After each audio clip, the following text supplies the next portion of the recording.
어, 계속 말씀을 드렸지만은 코로나 이후에 좋아졌다, 나빠졌다, 다시 반등했다가 수출 그냥 완만하게 나빠지고 내수는 뭐 주구장창 나빠지면서 계속 나빠지고 있는데 경제 성장률 전망이 제가 계속하는 동안에 작년도에 8월에 우리 처음 시작했을 때 올해 2025년 경제 전망이 2.2 정도였어요. 근데 지금은 1.7까지 왔고 저는 뭐 연초부터 1.5 정도로 낮췄는데 지금 민간 기관들이 전부 다 1.5로 낮추고 있고 지금 나오고 있는 경제 지표 어제 언론에 크게 보도된 21년 만에 소비 최저라는 얘기는 탄핵 내란 사태 이전까지입니다. 11월까지의 지표예요. 그러니까 12월이나 1월께 포함되게 되면 설 지나고 나면 더 나쁜 상황들을 볼 수가 있다.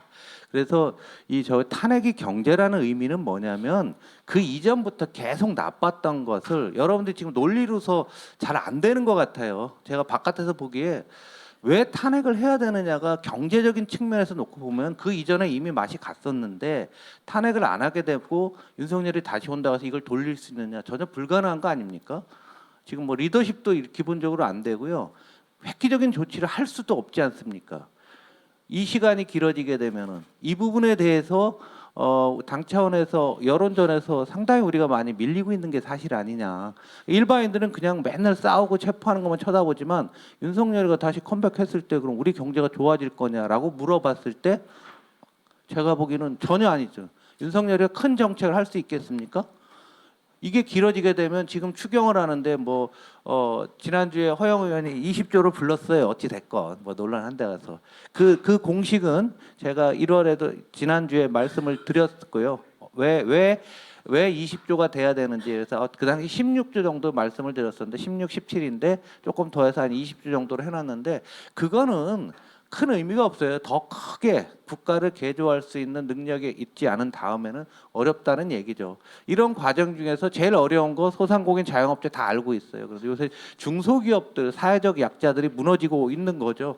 그래서 중소기업들이 연체율도 보면 우리가 그냥 이렇게 있는 동안에 아무 소리도 안 하고 있으면서 계속 올라가고 있고요. 중소기업은 경기 민감도가 경기에 대한 민감도 훨씬 강합니다. 그러니까 이게 쓰러지면은 지금보다 한 달 지나고 또 한 달 지나고 한 달 지나기가 더 어려운 게 지금 중소기업들의 상황이라는 얘기고요. 얘들이 돈을 어디서 빌렸냐라고 일단 보는데 은행권의 대출이 요 위로 가면은 은행이 대출을 잘해주는 거고 요 밑으로 가면은 대출을 확확 조이는 건데요. 지금 확확 조이는 국면이에요. 여러분들이 은행장으로 생각하면은 지금 여기서 이 상황에서 잘못 대출해주면은 자기 맛이 가니까. 지금 뭐 금융위가 뭐 아무 일을 못 하고 있지 않습니까?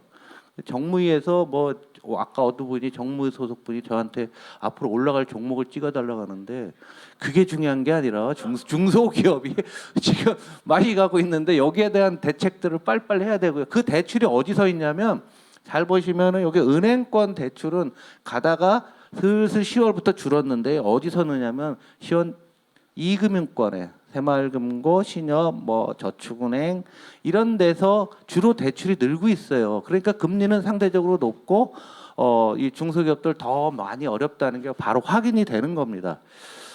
두 번째로 우리 생각해보면 추경 관련해서 말씀을 드리면 추경이라는 경기는 왔다 갔다 하는 거죠. 순환하는 건데 좋을 때는 좀 긴축을 하고 나쁠 때 풀고 좋을 때 긴축하고 나쁠 때 풀면서 균형을 잡아주는 거죠. 지금은 나쁜데 그냥 나쁜 게 아니라 구조적으로 나빠지는 거예요. 구조적으로 나빠지는 거니까 큰 정책이 필요하다. 이 논리가 국민들의 마음속에는 다 있는 거예요. 짜잘한 정책 뭐 한다고 해서 지역사랑 상품권 해서 한 달 좋을지 모르겠으나 그게 본질적으로 내 삶을 바꾸지는 않는다는 거죠. 그러기 위해서 빨리 이 판을 엎어버리고 빨리 바꿔야 된다는 게 국민적 심연에 있고 요새 여론조사 결과 나오는 게 그게 아닌가라는 생각을 합니다. 미국이 여기 보면 2002년도에 9.11 테러 이런 거 났을 때 보면 빨간색이 이게 성장률이 이만큼 되는데 빨간색이 정부 기여도예요. 9.11 테러 났을 때 보면은 파란색, 빨간색인데 내 눈에 잘 보이라고 빨간색으로 했고요. 나머지는 정부 이외의 부분인데 확실하게 정부가 나서서 한 게 보이고요. 2008년 글로벌 금융위기 때도 정부가 나서서 하고 민간은 다 마이너스인데 정부가 나서서 그나마 버텨줬던 거고요. 그 이후에 정부가 돈을 많이 썼으니까 시간 지난 다음에 정부가 돈을 걷어들이고 이걸 반복하고 있습니다, 미국이. 그리고 코로나 당시에서도 정부가 초기 국면에 돈을 많이 썼고요.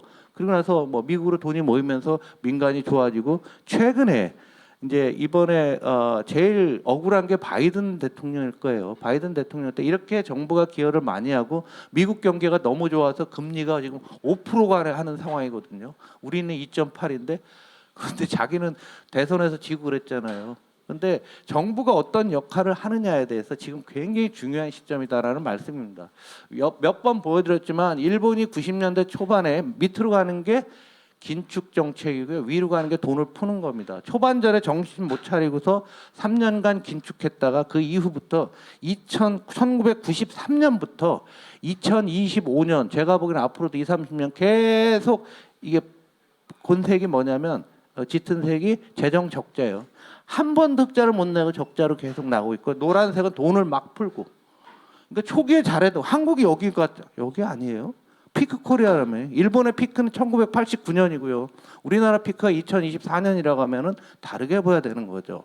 이런 큰 그림들을 지금부터 꾸준히 해야지만 탄핵이나 그 이후의 단계에도 영향을 준다는 얘기입니다. 그래서 일본이 잘못한 세출을 한번 보시면은요, 1998년도 이쪽 78, 88, 89, 89 꼼짝 안 하고 있죠. 왜 재정이 나쁘다고 해서 아무 짓도 안 하다고. 여러분 지역구 국회의원이시지만은 지방 교부금을 한번 보면 15.5조 엔에서 쭉 보세요. 그래서 23년에 15조예요. 지방 교부금이 98년에 똑같았는데 일본이 재정이 나쁘게 그러는데 초기에 잘못하니까 저런 현상이 벌어지니까 일본의 지방이 공동화되는 게 눈으로 보이는 겁니다. 이제 다음 주가 되면은요, 민주당한테 상당한 리스크가 되는 게 다음 주 화요일 날 트럼프가 취임을 하게 되는 거예요. 그러면 모든 관심이, 언론의 관심이 트럼프가 무슨 얘기를 할지, 그다음 행정명령을 그날 뭐 20개를 한다며요. 현재 나온 거 보고 겁을 확 주고 있는데 이 양반이 아무 말도 안 하니까 최근에 한 열흘간 얘기를 하네요. 더 겁나는 거죠, 저는. 예측이 불가능하니까. 국회의원은 이런 얘기 못 하죠. 개인은 하는 거지만. 그래서 지금 가장 큰 문제가 세금 문제거든요. 세금을 깎아준다는 거예요. 미국 법인세율이 이렇게 떨어진 겁니다. 쭉 떨어졌고 15%까지 낮추는 거 TCJA라고 해서 이제 깎아주는 건데 이거 깎아주게 되면 미국의 재정 적자가 더 심각해지거든요. 그것만 깎는 게 아니에요. 법인세율, 소득, 세금을 다 깎는 거. 이게 이제 옛날 레이건이 썼던 신자유주의 정책. 래퍼 곡선, 뭐 옛날에 많이 공급주의 경제학 이런 것들이 지금 한 방에 다 해보겠다고 하는 건데 이렇게 되면 미국 재정 적자가 더 커집니다. 그러면 국채 발행을 더 해야 되겠죠. 국채가 공급이 많아지니까 금리가 올라서 지금 미국 10년물 금리가 5% 얘기가 나오고 있는 게 현재의 상황입니다. 여기다 이제 관세 얘기를 그러면 관세로 대응한다는데 관세 비율이 작아요. 대공황 나기 전에 이게 이제 굉장히 유명한 번 스무트 홀리법 1930년에 여기 한번 보시면은 관세가 이 정도까지 갔었거든요. 여기에 대한 향수가 있는 것 같아요. 그래서 루즈벨트가 된 다음에 확 내렸거든요.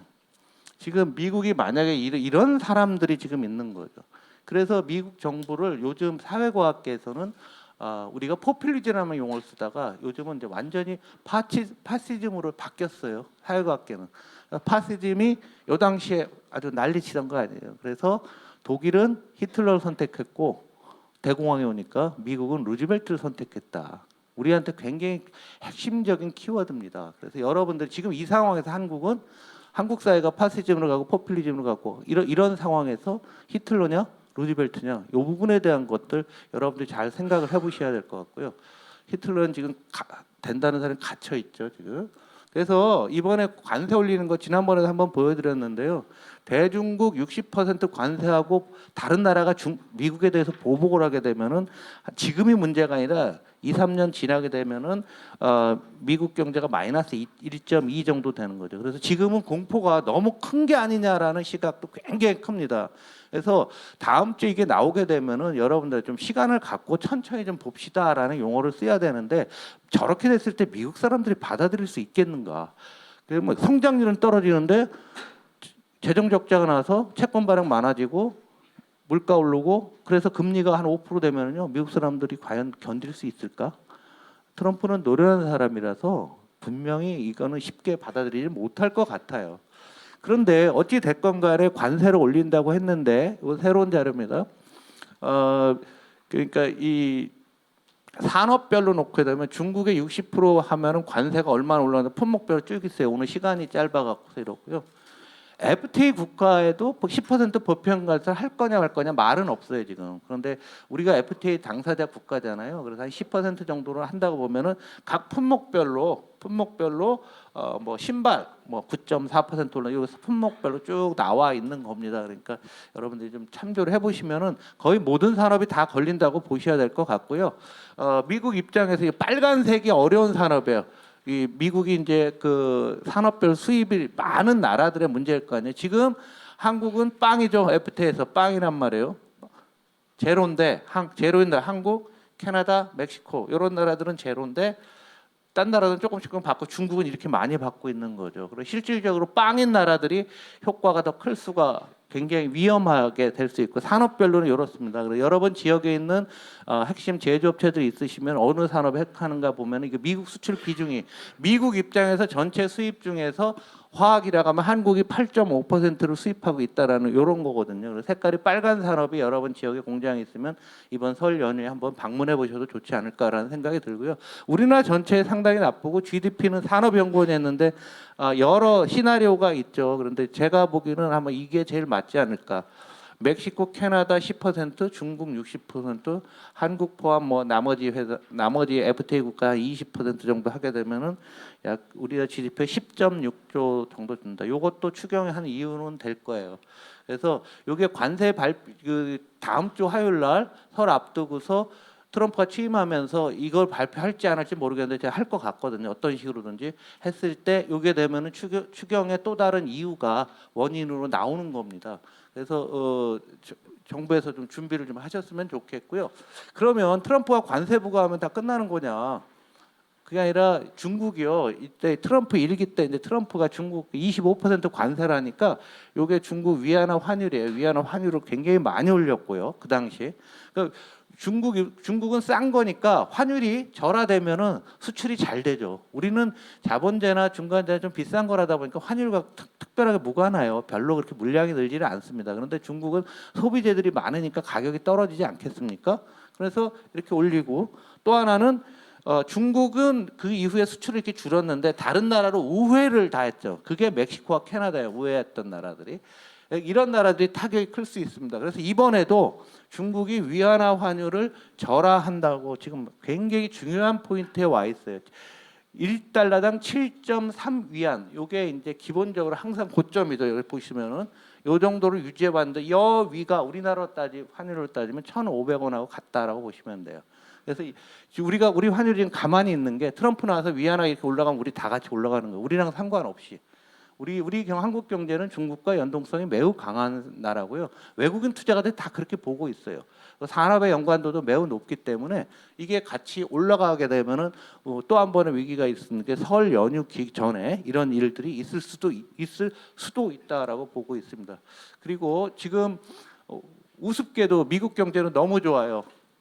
너무 좋고 물가도 많이 올라가고 있는데 이건 이제 이민 정책을 어떻게 할 거냐에 따라 성장률이 어떻게 된다는 얘기인데 이민 정책도 뭐 시간을 갖고서 뭐 되겠는데요. 일단 가장 현실적인 거는 미국의 노동에 대한 수요가 굉장히 높고요. 실업률이 매우 낮습니다. 그래서 지난주 토요일 날 근데 미국 시간 금요일 날 미국 고용 지표가 나왔는데 너무 좋은 거예요.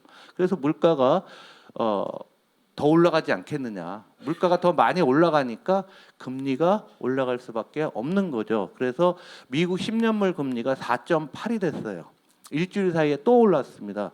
그러면 우리나라 금리 내일 모레 한국은행이 금통위가 있는데요. 금리 내리지 못할 것 같아요. 지금까지는 지난주 이 고용지표 나오기 전까지는 금리를 낮출 거로 다 봤는데 더 낮추게 되면 미국과 금리 차가 너무 많이 벌어져요. 우리나라 2.8이고요. 그 다음에 미국이 4.8이라고 하면은 2% 포인트 차이 나는데 한국이 더 내릴 수 있을까? 뭐 워낙 경기가 안 좋으니까 할지 모르겠지만 내리건 안 내리건 굉장히 힘든 상황이라는 얘기죠. 그래서 그나마 지금은 큰 그림은 디플레이션 분위기이기 때문에 금리가 올라가는 나라, 경기가 좀 그렇다면 괜찮은 나라입니다. 미국은 이렇게 올라가는데 한국은 떨어지고 있고요. 영국은 올라가는데 독일, 프랑스 떨어지고 있고요. 일본은 그나마 좀 나아진 편이겠.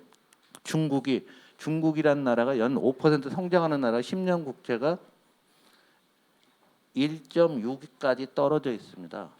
이 얘기 굉장히 힘들고 어려운 국면이 계속된다라고 보는 거죠. 그래서 결론적으로 말씀드리면은 여러분들이 설 연휴 기간 중에 누구한테 짧게 설명하는 부분들이 굉장히 많이 필요할 텐데요. 그냥 이렇게 한번 말씀을 드리면 내란 사태 이전에 이미 경제는 끝난 거고 그 지표를 우리가 보고 있는 거다. 매일매일 아파트.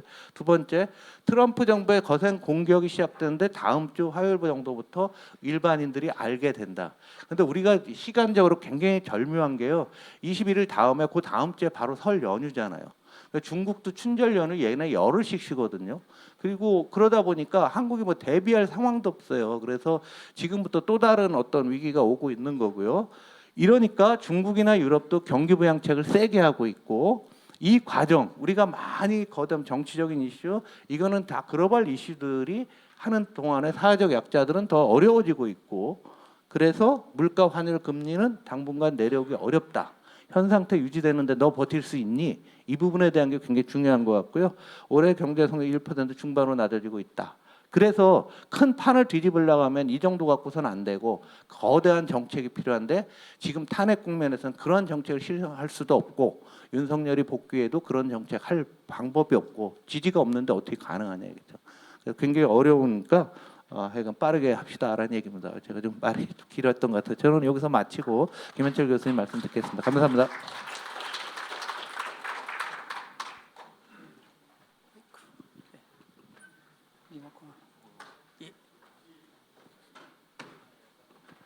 예, 반갑습니다. 또 반가운 얼굴들 많이 계시고 해가지고 더군다나 지금 한국이 굉장히 어려운 상황에서 여러분 뭐 불철주야 이렇게 노력해 주시는데 또 이 경제 공부까지 이 새벽에 와서 이렇게 해주고 모습을 보니까 굉장히 든든합니다. 저는 이제 오늘 왜 한국 경제가 무너졌는지 그리고 그걸 어떻게 이제 바로 세워야 될 건지 이제 그거를 좀 한번 말씀드리려고 합니다만은 시간이 굉장히 오늘 제약되어 있는 관계로 굉장히 빨리 좀 설명을 드리려고 합니다. 나중에 필요하시면 자료 같은 거를 참조하시면 될 것 같은데요. 한국 경제는 결국은 세 번의 어퍼컷으로 그냥 무너져 버렸습니다. 이거는 저는 이제 계속적으로 이제 이념 과잉 이것 때문에 결국은 한국 경제를 그냥 무너뜨렸다라고 하는데요. 첫 번째 어퍼컷은 탈중국 선언입니다. 중국이 우리 경제에 얼마나 중요한지는 뭐 기업에 있는 분은 너무나 잘 아시는데요. 저는 이 탈중국이 결국은 지난 우리 기업들이 30년간 그렇게 어렵게 일구어낸 북방 경제 영토를 한순간에 포기해버린 그런 이제 무모한 일이라고 보거든요. 그래서 여기에 대해서는 사실은 경제계 내에서는 계속적으로 반대의 목소리를 내왔는데 언론에 제대로 보도가 안 돼 있는 겁니다. 예를 들어 가지고 대한상공회의소 회장이 2번에 걸쳐 가지고요 탈중국 선언에 있자 그의 제주 포럼에서 탈중국 절대 안 된다. 왜냐하면은 탈중국은 사실은 속마음은 뭐냐면은요, 이건 너무 감정적인 액션이다. 왜냐하면은 경제라는 건 굉장히 이성적인 게임이고 기업들한테는 이 생존이 걸린 문제인데 어떻게 이렇게 가볍게 탈중국을 하려고 하느냐라는 게 본질이었거든요. 그런데 이게 한 번에 안 통하자 2023년에 또 한 번 이야기를 했어요. 그 정도로 이게 기업들한테 사활의 문제인데 이 정부는 이념 과잉에 빠져서 탈중국 하면서 우리가 그렇게 어렵게 개척한 북방 경제 영토를 스스로 포기하는 이런 우를 이제 벌이자 한국 경제에 충격이 오기 시작한 겁니다. 제일 먼저는 뭐 여러분 잘 아시는 수출에 충격이 왔고요. 그 다음에는 내수에 충격이 왔고 조금 전에 홍성국 의원님 말씀하신 이제 민생까지도 이 충격이 오는 이런 사태가 이제 벌어졌는데 핵심은 뭐냐면은 1.4% 쇼크입니다. 결국은 수출이 망가지고 내수가 망가진 그 결과가 결국은 경제 성장률로 나타난 거거든요. 그래서 2023년에 경제 성장률 1.4%라는 것은 우리 70년 경제사에 있어서 굉장히 큰 쇼크였어요. 이게 제가 보기에는 그냥 보디블로로 그냥 맞은 정도의 충격을 이제 가져다 주는 거고요. 근데 2차 쇼크는 트럼프 쇼크입니다. 트럼프가 뭐 무역 적자에 대해서 민감하고 그 무역 적자 민감한 거를 벌써 취임도 전에 중국하고 캐나다하고 멕시코에 때렸지 않습니까? 그 정도로 이제 무역 적자에 민감한데 사실은 무역 적자국 중에서 우리는 랭킹이 저 밑이에요. 그래서 크게 뭐 트럼프는 앞으로 이제 통상 정책만 제대로 대응하면 될 거라고 생각했는데 우리 경제가 트럼프 당선하자마자 엄청난 쇼크를 받았거든요. 중국이나 멕시코나 일본이나 이런 것보다도 주식 가격이 더 떨어졌어요. 왜 더 떨어졌나 하면은 시장은 트럼프 리스크가 한국이 너무 과도하게 노출됐다고 생각하는 거예요. 왜 노출됐다고 하는가 하면은 제가 유튜브에서 누누이 강조했습니다만은 이것도 인연과잉이에요. 중국에 대해서는 철저하게 협중이고 미국에 대해서는 철저하게 친중 이런 식으로 하면서 미국에 너무 과잉 투자를 한 거예요. 물론 미국에 대한 투자가 필요하긴 합니다. 그런데 너무 지나치게 이 정부는 기업인들을 끌고 가가지고 미국에 과잉 투자를 하라고 유도를 해버린 거죠. 이거는 이론적으로 이야기하면 한국의 산업이 공동화되는 겁니다. 한국에 있어야 될 산업들이 미국으로 가버린 거죠. 반도체, 자동차, 배터리, 태양광. 근데 더 심각한 건 뭐냐면은 일자리까지도 수출해 버렸어요. 이게 어느 정도 광인가 하면요. 뭐 미국에 대해서 안미 경미하는 일본조차도 이 정도는 안 했거든요. 일본이 우리보다 경제 규모가 3배인데 일자리 창출은 우리의 반밖에 안 했어요. 그 정도로 우리는 과잉을 하면서 일자리를 수출해 버리니까 지금 우리 일자리를 보면요 60대 이상의 일자리는 굉장히 늘어나고 있는데 제가 굉장히 심각하게 느끼는 건 뭐냐면은 우리 경제의 흐린 40대 일자리가 줄고 있는 거예요. 그리고는 20대 일자리도 주는. 그런데도 정부는 미국에 일자리를 저렇게 적극적으로 수출하는 이런 게 있으니까 트럼프 충격이 올 수밖에 없었던 거죠.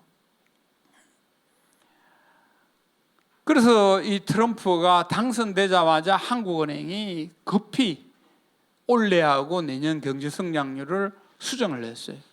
이것도 한국의 70년 경제개발사에서 처음 있는 일입니다. 뭐냐면은 2년 연속 1%대 성장? 우리는 지난 70년간 한 번도 없었어요. 오일 쇼크든 IMF든 수많은 위기가 있었는데 항상 일회성 충격으로 끝나고 V자 회복했었는데 지금 한국은 드디어 2년 연속 1% 성장이라는 이런 위기 속에 놓여 있는데 계엄을 또 때려버리는 겁니다.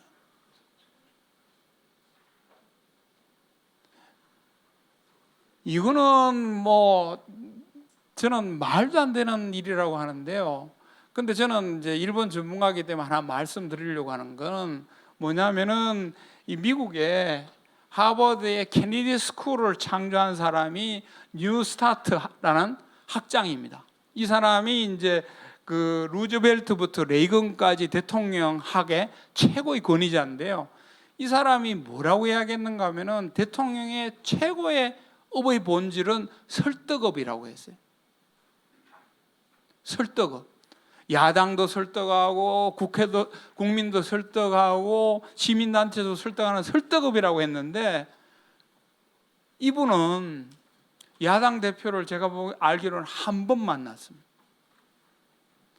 그런데 일본의 수상은 몇 번 만났는가 제가 세려봤더니만 14번을 만났어요.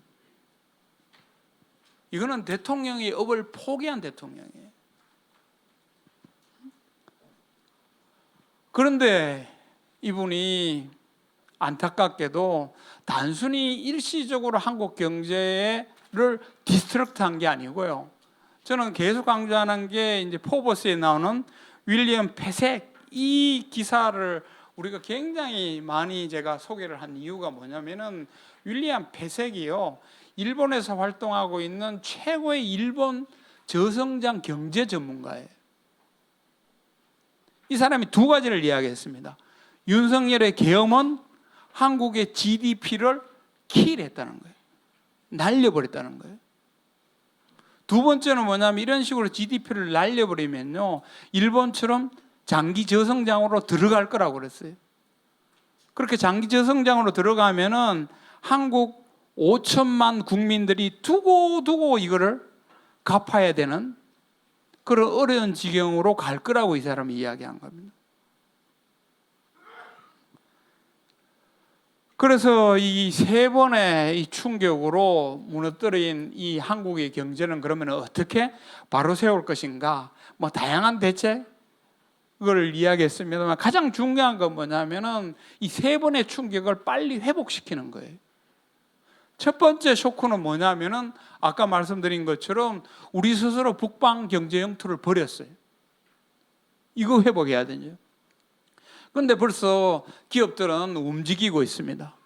현대자동차, 여러분 아시다시피 중국에 자동차 거의 못 판다고 생각하는데요, 작년 말에 현대자동차가 중국 전략을 다시 세웠어요. 그 전략의 핵심은 뭐냐면은 In China for Global이에요. 중국에 무조건 들어간다. 왜? 중국 시장을 잃는 순간 세계 시장을 잃기 때문이에요. 이거는 뭐 이코노미스트라든가 다른 경제지에서도 누누이 강조하는 겁니다. 중국이, 우리 김태년 의원님도 뭐 계시지만은 중국이 과거의 중국이 아니에요. 더 이상 생산 시장이 아니고 이거는 세계 최대의 소비 시장이에요. 이 세계 최대의 소비 시장을 잃은 기업은 미래가 없는 거예요. 그래서 현대자동차마저도 중국 시장을 이제 바꿨고, 더군다나 우리가 탈중국 한다는 속에서 우리가 놓친 게 뭐냐면은 중국 기업들의 엄청난 추격을 간과해 버렸습니다. 이게 두고두고 한국 경제에 발목을 잡을 거예요. 그리고 두 번째는 아까 말씀드린 것처럼 탈중국 하면서 결국은 수출 충격이 내수 충격으로 왔는데, 내수 충격에 제일 중요한 게 내수 경제를 살리는 건데, 이거는 뭐 홍성국 의원님이 이제 추경을 해야 된다라고 말씀하셨는데 이거 반드시 해야 됩니다. 지난 2년간 경제에 돈을 안 공급하다 보니까 지금 돈이 돌지를 않는 거예요. 그래서 이거를 하면서 이제 1차 충격을 만회하는 게 중요하고요. 두 번째 충격이 이제 트럼프 충격이라고 말씀드렸는데, 트럼프 충격의 제일 중요한 거는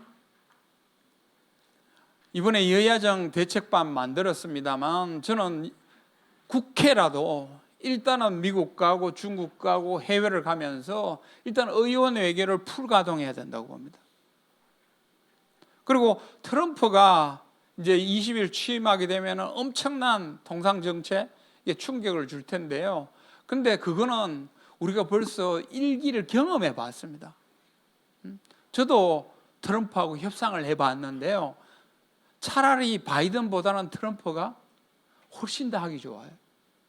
왜? 이 사람은 기업인 출신이라서 굉장히 일관성이 있어요.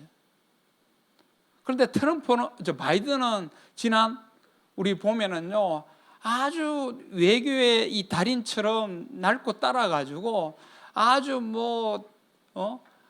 미사 여구는 그럴듯하게 하는데 하나같이 한국을 덩쳐왔어요.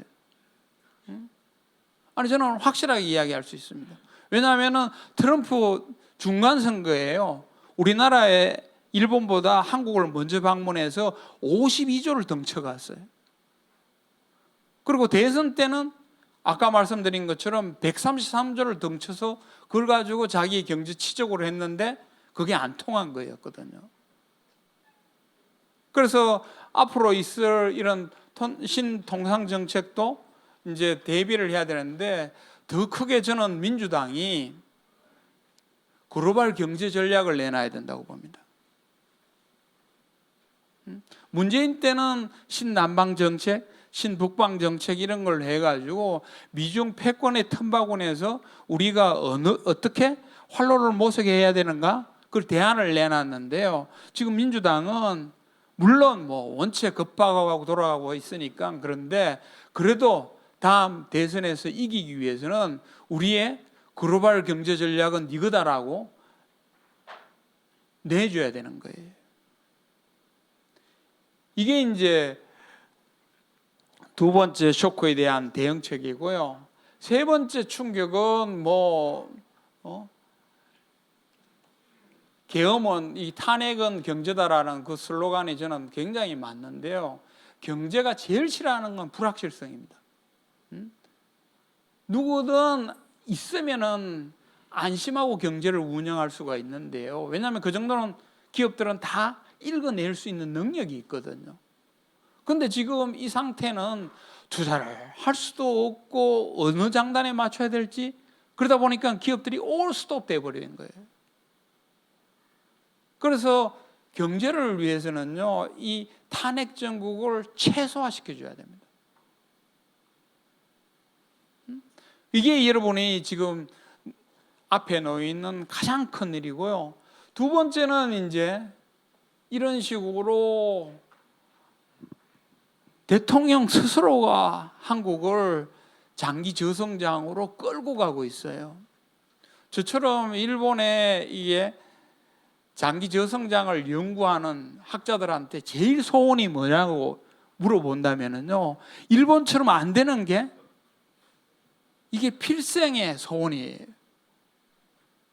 근데 이 대통령은 일본을 너무 좋아해서 그런지는 몰라도 한국을 일본처럼 장기 저성장으로 끌고 가려고 하는 거예요.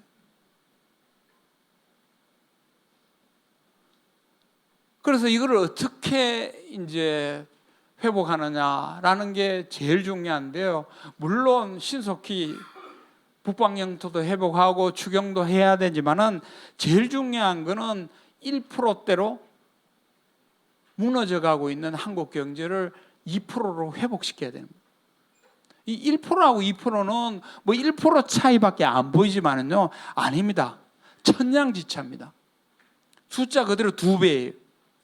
왜냐하면은 여러분 민생위기 때 봤지 않습니까? 1% 성장하니까 어떤 현상이 벌어지는지 여러분 현장에서 경험하잖아요. 왜냐하면은요, 2% 정도 경제가 성장해 주면은요, 한계 중소기업이나 한계 소상공인들한테도 비용을 깎아주고 뭐 이자를 할인해주고 이런 경비 절감성으로도 어느 정도 버틸 수 있는 여력이 생기는 거예요. 근데 이게 1%로 빠지면은요, 경비 절감 조치로는 해결이 안 됩니다. 자영업자 한번 보세요. 뭐 이자 깎아주고 뭐 세금 깎아준다고 해가지고 고맙다고 이야기 하나요? 안 하잖아요. 그들의 이구동성은 장사가 안 된다는 거예요. 매출이 안 일어난다는 거예요. 이건 어디서 생겼냐면은 1%차 때문에 생깁니다.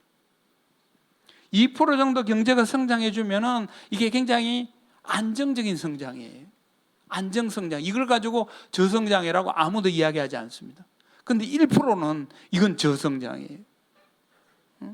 경비 절감 가지고는 못 버티는 경제 성장이에요. 그래서 여러분이 정권을 잡으면은 1% 성장을 빨리 2%대로 회복시켜주는 긴급 조치도 해야지만은 또 하나 개혁 작업도 같이 해줘야 되는 겁니다. 여러 가지 개혁 작업이 있는데 저는 오늘 세 가지만 좀 강조드리겠습니다. 하나는 뭐냐면요, 가장 중요한 구조개혁은 산업 경쟁력 회복하는 거예요. 왜냐하면 이거는 벌써 뭐 우리나라 언론에도 나와 있는 것처럼요. 일본은행 총재가 전 총재가 한국 인터뷰에서 돈 풀어봤더니만은 이거 안 되더라는 거예요. 환율 이렇게 해가지고 뭐 수출 물고 튼다고 안 되더라는 게 본질은 어디 있느냐? 경쟁력에 있다는 겁니다. 더군다나 우리가 탈중국 하면서 중국을 간과해 버렸어요. 중국이 산업 경쟁력에서 엄청나게 따라오는 것을 우리가 3년간 무시해 버렸습니다. 이거는 두고두고 우리가 후회해야 할 실기예요.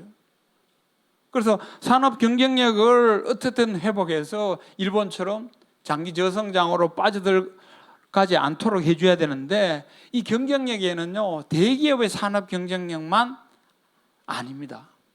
우리 정태호 의원도 계시지만은 우리 중소 기업들의 경쟁력을 회복해 줘야 되는데요. 이 중소 기업들, 벤처들 경쟁력 회복해 주는데 김대중 정권이든 우리 지금 정권까지도 계속 노력해 왔는데 이 정권은 이 중소 벤처 육성까지도 2년간 손 놓아 버렸어요. 그래서 빨리 벤처 육성으로 다시 핸들을 잡고 우리 중소 벤처 기업들이 경쟁력을 회복할 수 있도록 도와주는 이 일도 엄청나게 중요한 겁니다. 또 하나의 이 구조개혁이요 양극화 완화입니다. 여러분은 뭐 을지로위원회도 너무 잘 아시고 하는데요. 이게 왜 중요한가 하면은 일본이 지난 30년간 해봤더니만은 공급 사이드에서는 산업의 경쟁력을 키워줘야 되고요. 수요 사이드에서는 이거를 살 수 있는 여력을 만들어줘야 되는 거예요. 그래서 30년간 시행착오를 하고 일본이 드디어 깨달은 건 뭐냐면은 새로운 자본주의를 해야 된다고 깨달았어요. 새로운 자본주의는 뭐냐면은 어떻게든 가계의 임금을 상승시켜서 이들이 소비할 수 있는 여력을 만들어줘야지 경제가 성장하더라는 거예요. 그런데 벌써 우리가 계엄 탄핵 속에 양극화는 더 심해지고 있어요. 얼마 전에 통계청이 발표했는데요. 일본이 가계소득 대비 10분위 가계소득이 20배나 뛰었고요. 자산은 60배나 뛰었습니다. 이거 완화 안 해주고는요 저성장 탈피 못합니다. 그런데 이거는 정부도 알았어요. 그래서 임기 반환점 돌 때 갑자기 그렇게 재정 건전성을 외치고 작은 정부를 외쳤던 이 정부가 갑자기 큰 정부를 하겠다 그러고 그 큰 정부 속에서 양극화를 완화하겠다고 이야기를 한 겁니다. 이게 정답이에요. 그런데 정답이면 뭐합니까? 돌아서서 또 어퍼컷을 날려버렸어요. 그래서 이렇게 무너져버린 이 경쟁을 이걸 어떻게 하느냐. 또 하나 여러분은 경제 전문가가 아닌 분들도 여기 굉장히 많이 계시잖아요. 그런데 우리나라 이 구조가 모든 사회뿐만 아니라 경제 모든 시스템이 성장기에 맞춰져 있어요. 그래서 여러분이 예를 들어가 뭐 교육에 관심 있다 이러면은 교육의 구조를 바꿔주는 것도 사실은 경제 구조개혁에 큰 일조를 하게 됩니다. 제가 이제 서울대에 있습니다만은요, 지금 어떤 상황인가 하면은 서울대 학생들이 대부분 현역으로 들어오는 게 아니고 2수, 3수, 4수에가 들어와요. N수생이 엄청 많습니다. N수생이 많아지면 어떤 현상이 벌어지는가 하면요, 이거는 경제적인 문제예요. 돈 있는 집안만 N수생을 시킬 수가 있어요. 가난하면은 삼수 사수 못 시켜요. 그럼 어떻게 되느냐? 서울대는 돈 있는 애들만 들어오는 거예요. 근데 더 심각한 건 뭐냐면은 이 친구들이 졸업을 안 해요. 여러분이 학교 다닐 때는 4년 만에 어떻게든 빨리 졸업해가지고 직장에 나가서 돈 벌려고 했지만은요, 돈 있는 애들이 들어오면은 지금 서울대 평균 졸업 연수가 얼마냐면은요, 5.5년이에요. 돈이 있으니까 해외 여행 가고 인턴하고 교환 가고 이러니까요, 이게 늦어지는 거예요. 이게 늦어지니까 뭐냐면은 결혼 출산도 늦어지죠. 더 심각한 건 뭐냐면 대학원 안 오려고 해요. N수생회가 학부 들어왔는데 그게 5.5년 걸리면은 보통 7, 8년 걸리거든요. 그러면 석사과정 진학하면은 10년을 투자를 해야 되는 거예요. 투자는 할 여력은 있는데 공부에 흥미를 잃는 거예요.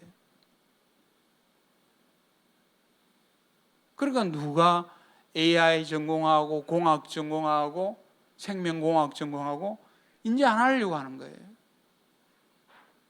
그래서 교육을 개혁해 주는 것조차도 경제 규적 개혁에 엄청난 기여를 하는 겁니다. 그래서 이런 식으로 사회의 많은 부분들을 개혁해 줘야지 저성장을 돌파를 할 수가 있는 거예요. 그래서 오늘은 뭐 시간이 원체 짧아서 굉장히 생략을 했습니다만은 한국 경제는 지난 3년간 윤석열의 세 방의 어퍼컷으로 그냥 주저앉아 버렸어요. 그럼 이걸 어떻게 바로 세울 것인가? 핵심은 그거를 다 거꾸로 되돌려 놓는 겁니다. 거기에 민주당으로서 뭐 추경을 하고 새로운 글로벌 세계 경제 전략을 제시하고 그리고는 사회 경제 구조 개혁을 함으로 해가지고 저성장으로부터 빠져나올 수 있는 그 길을 열어주셔야 되는 거예요. 그래서 이거는 너무너무 중요합니다. 왜냐하면은 저는 경제를 하기 때문에요. 지금 탄핵 이거 어떻게든 조기 종결시키고 한국의 민주주의를 다시 회복시키는 것도 굉장히 중요하지만은요. 이번에 최근에 이 보수의 지지도 반등해서 보셨지만은 한국은 지금 굉장히 이념으로 양분되어 있습니다. 그래서 보수층을 끌어안고 그리고 중도층을 포섭하기에는 굉장히 어려운 구조가 되어 있는 거예요. 근데 경제는 다릅니다. 경제는 보수층도 설득할 수 있고 중도층도 끌을 수 있는 굉장히 큰 무기예요. 그리고 실질적으로 여러분이 40 총선에서 왜 이겼나 보면은 물론 다른 요인도 있지만은 굉장히 중요한 거는요, 경제였어요. 그때 벌써 첫 번째 어퍼컷으로 한국 경제가 무너지고 있었던 거거든요.